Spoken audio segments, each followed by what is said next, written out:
Supporting the pillars of stability in the Middle East and Arab region is one of the main objectives of Egypt's foreign policy. This has been reflected by different actions illustrating Egypt's compatibility between approach and behavior, as in the efforts exerted to resolve the Libyan conflict, backing the Lebanese government, reinforcing the Arabian Gulf's security, elevating the level of relations with Iraq and Jordan, institutionalizing security and intelligence aspects among Arab countries via a regular platform, and addressing neighboring countries' interferences in Arab countries' internal affairs. On the 8th of March, President Abdel Fattah al-Sisi paid an official visit to Saudi Arabia, where he met with Saudi King Salman bin Abdulaziz and Crown Prince Mohammed bin Salman, as they reaffirmed the significance of bilateral cooperation and coordination between Egypt and Saudi Arabia to strengthen the region's stability and security. President al-Sisi and the Saudi King also stressed they will continue to work on coordinating stances to serve the interests of Egypt and the Kingdom and strengthen the stability in the region and the world.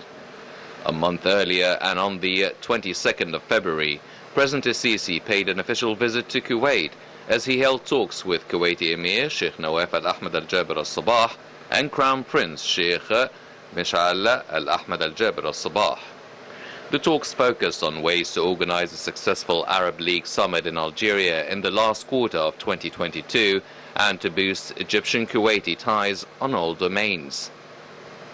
The visit is part of Egypt's keenness on preserving the stability and security of Kuwait and all the Gulf states in the face of internal and regional challenges.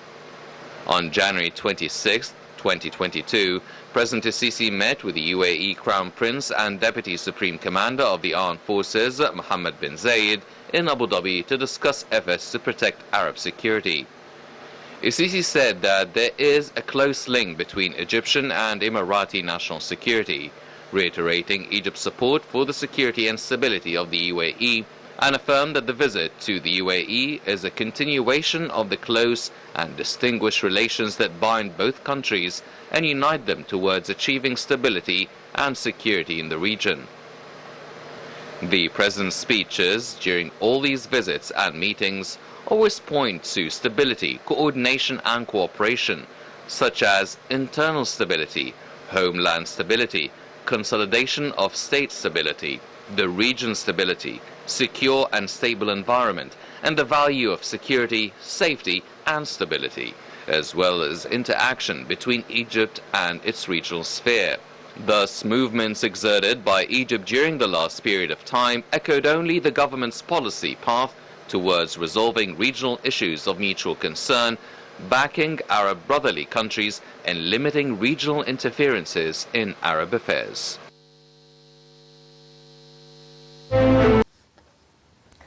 Right, welcome back, and let me again welcome our distinguished guest, Engineer Hassan Shaaban, political analyst. Thank you again for being with us tonight.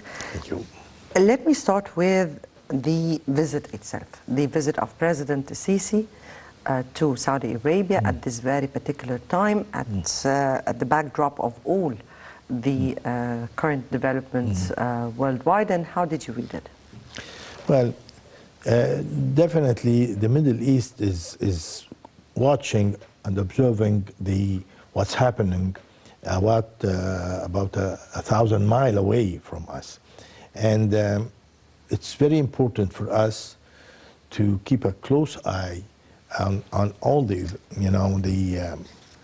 the actions that have been taking taking place in this particular area.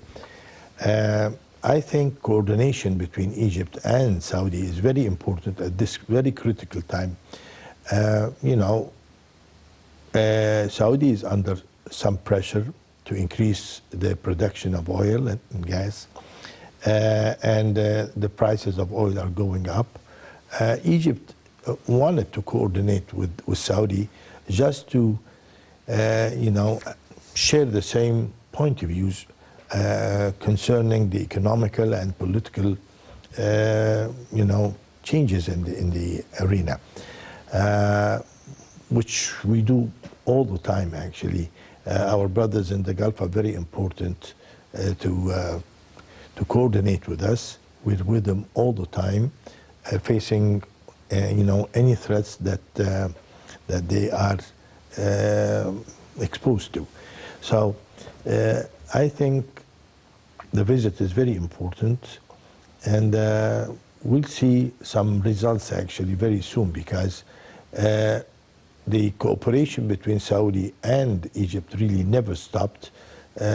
We are very busy, though the whole world is, very concerned with the pandemic issue, and recently with the Ukrainian-Russian war.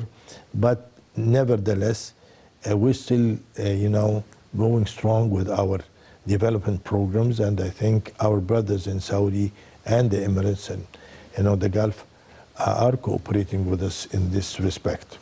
When we speak about Egypt-Saudi Arabia relations, we have to speak about Egypt-Gulf relation, because it's not just its relation with Saudi Arabia, but rather Saudi Arabia, United Arab Emirates, and Kuwait, and all the Arab Gulf area. And particularly when we speak about those very particular days, we're speaking about two important regional powers.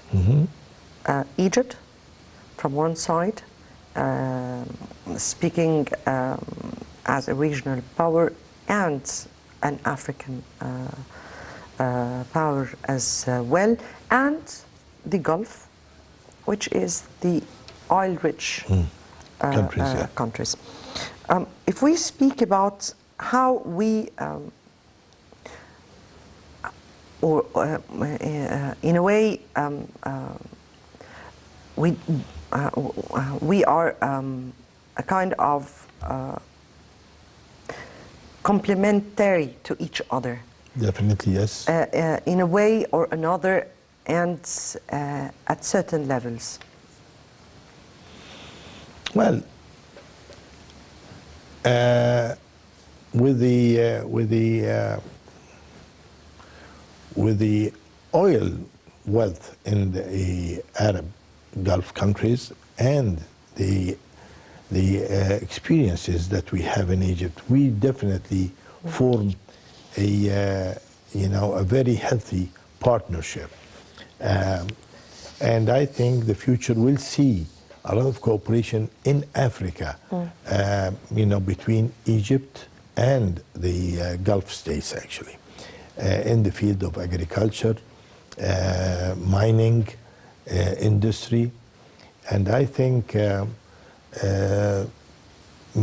this alignment between Egypt and the Gulf countries will grow stronger in the future once the pandemic is over, because Africa is really ready for this, development. There is a lot of, chances in Africa, and this is a virgin place, virgin soil to develop. So, actually, cooperation between Egypt and the Gulf states is very important, especially if also peace takes place in Syria later on, and in Lebanon, and in Libya. We will see a rapid growth. All of these countries requires reconstruction, and I think with the wealth of the Gulf states, it will be feasible for us to cooperate with them in the field of construction of all these countries. Can we just divide the areas where cooperation should be a must, particularly in the upcoming stage? If we speak about the political and strategic importance for a partnership between Egypt and the Arab or the Gulf area. And we're speaking about many challenges, of course, the international ones that are pressing hard on our politics altogether. How, from your point of view, should Egypt and the Gulf consolidate their efforts Yes. in order to be able to unite their stance before what is going on worldwide, particularly that what is going on worldwide is really pressuring countries. You see, the present situation made it very clear that unless we develop our area, generally the Arab countries, we will face,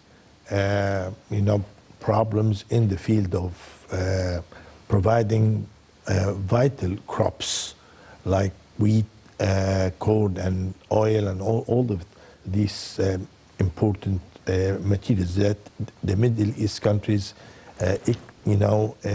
import from the Ukrainian area or from Russia, whatever.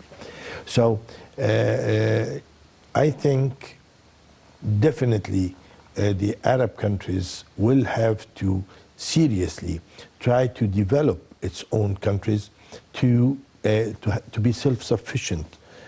Sudan is a location or a country that could actually provide a lot of these crops that we require. We, sooner or later, we're going to have to face this big problem, because if we keep depending on others to provide us with these vital materials, it will be a problem, a serious problem. So I think cooperation between Egypt and the Gulf countries in the field of agriculture will be very important in the near future. But that is on the economic side. Right. Strategically speaking, we have some problems in Syria, we have some problems in Libya, we have still Sudan need to further stabilize its situation. We have the Gulf area and Egypt, and I'm not speaking about the outside pressures, but two important issues we're speaking about: the foreign intervention, the Iranian threat. Those two issues are high on the agenda of the work. So how, from your point of view, should countries or strong countries work on all these areas, particularly in this upcoming stage? What should be the role that should be played by all parties at them? I think the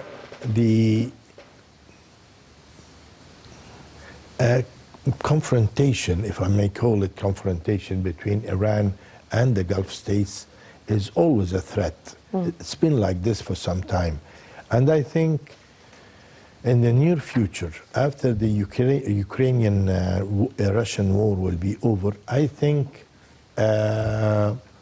Russia will probably have a say with Iran to try to cool it off in the Middle East, because the problems that are being created by Iran in Yemen, that forms a threat to Saudi, actually. So the Houthis in Yemen are supported by the Iranians, and I think Russia could have a say with Iran to limit its intervention in these areas. I think Qatar is trying to play a role with Russia and try to, diffuse the threats in the Persian or the Arab Gulf. It's the Arab Gulf. The Arab Gulf. Yes, it is the Arab Gulf. Please. So, on the other hand, if we, in Syria, I think it's been some time since, I think the American troops have withdrawn from Syria, period. And I think also Turkey is a little bit quiet in the north of Syria. I think very soon we will see a settlement in Syria, and both Lebanon and Syria will be subject to, a lot of reconstruction efforts by the Gulf countries. As I said, that foreign interference is a big challenge for the Arab countries, particularly their interference in dividing some nations, because we're seeing that in Syria, we're seeing that in Libya, particularly that up till this minute Libya is not able to put itself together, yes. To put itself together to start its work with the strong institutions, all that because of the foreign interference. I guess that Egypt has its political weight, but also the Gulf area has its political definitely and economic yes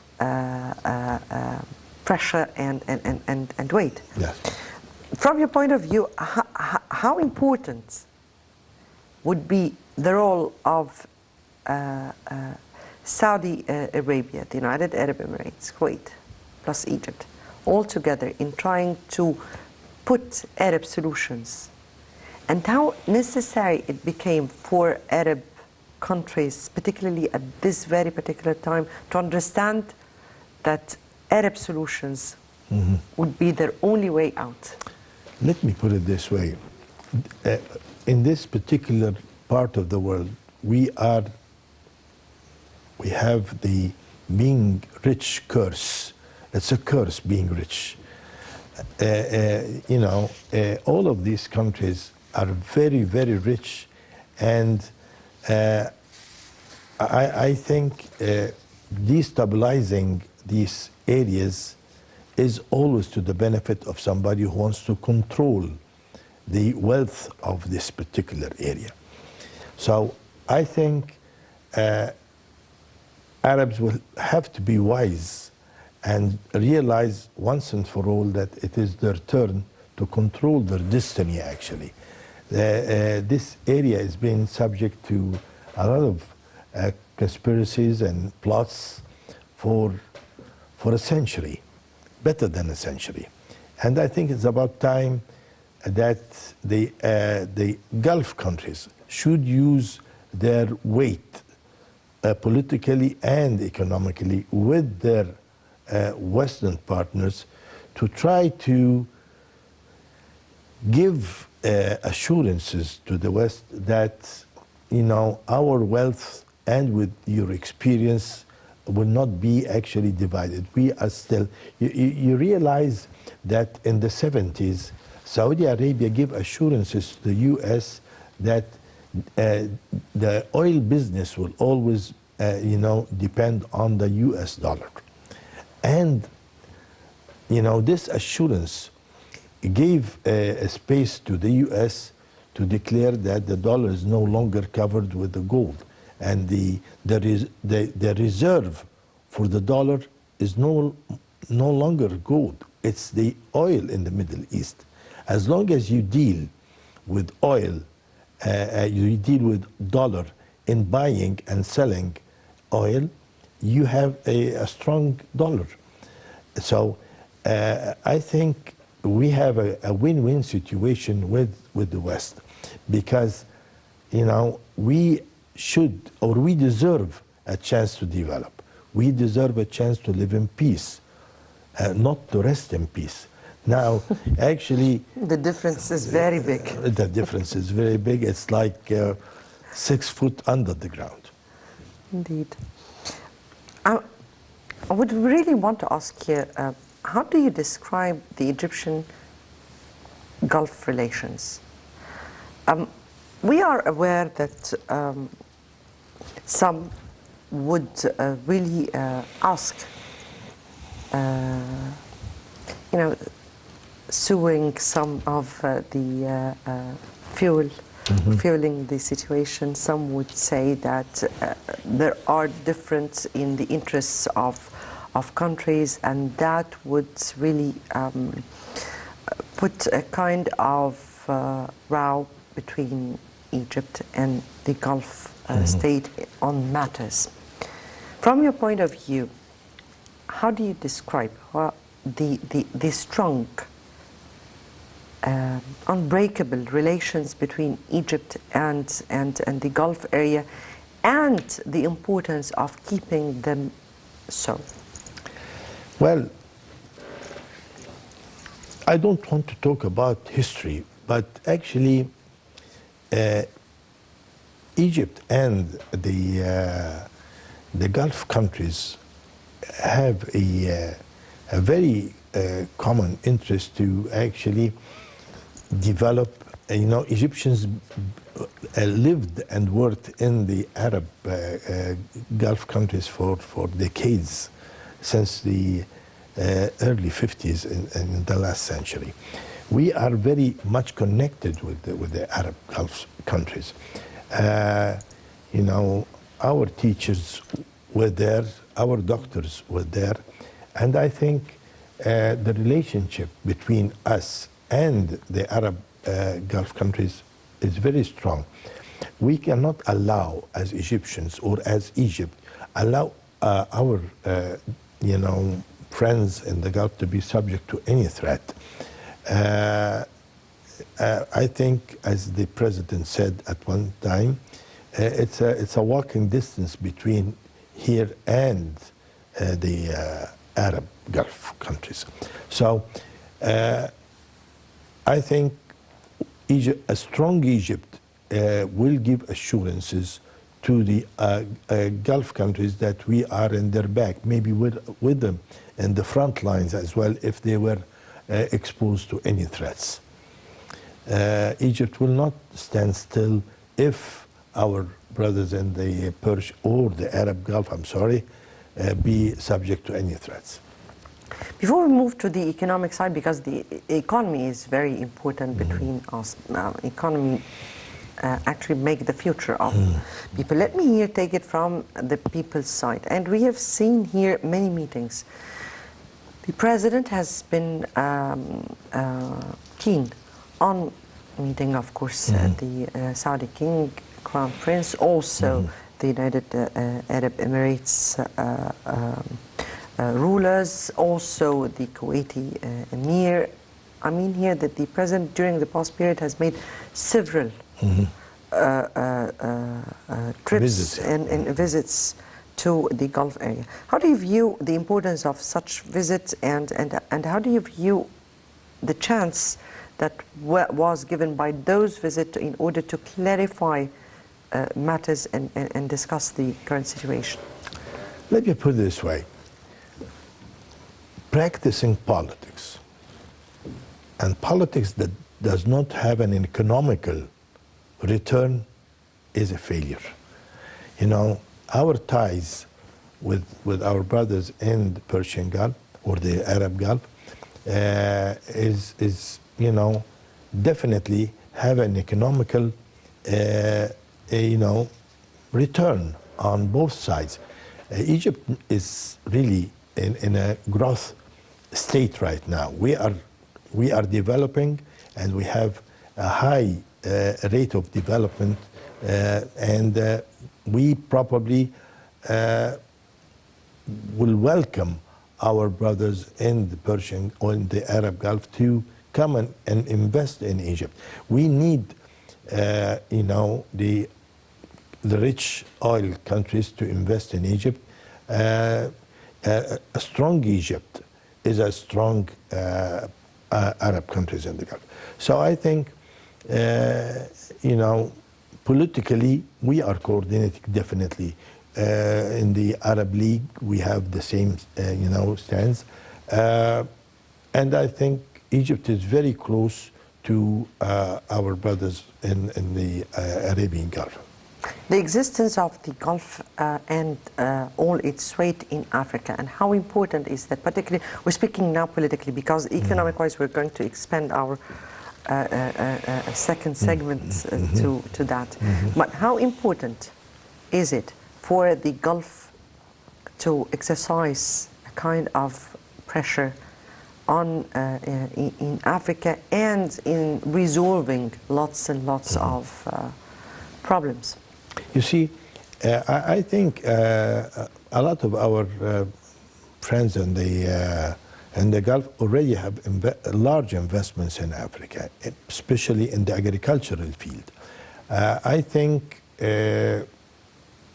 problems like the Renaissance Dam could be resolved by intervention of a country like the United Arab Emirates or Saudi, because I think there is some of these country banks are financing the Renaissance Dam.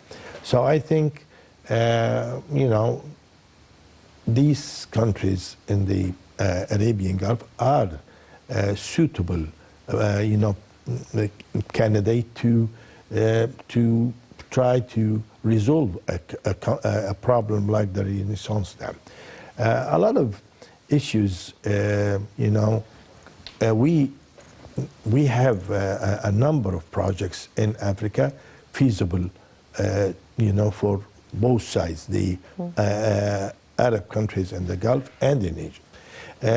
We have a lot of irrigation and water resources to be developed in Africa, and I think the Gulf countries are very capable to finance these projects, and it will reflect on the agricultural sector in Africa, which is very, important to the Arab Gulf, because this means that they will be self-sufficient, because, they have a lot of investments and a large areas in Africa, being cultivated to the benefit of the Gulf countries. Right. Before we continue on with our discussion, let me have this second report. And trade exchange between Egypt and Arab countries rise 18% during 2021. Let's watch.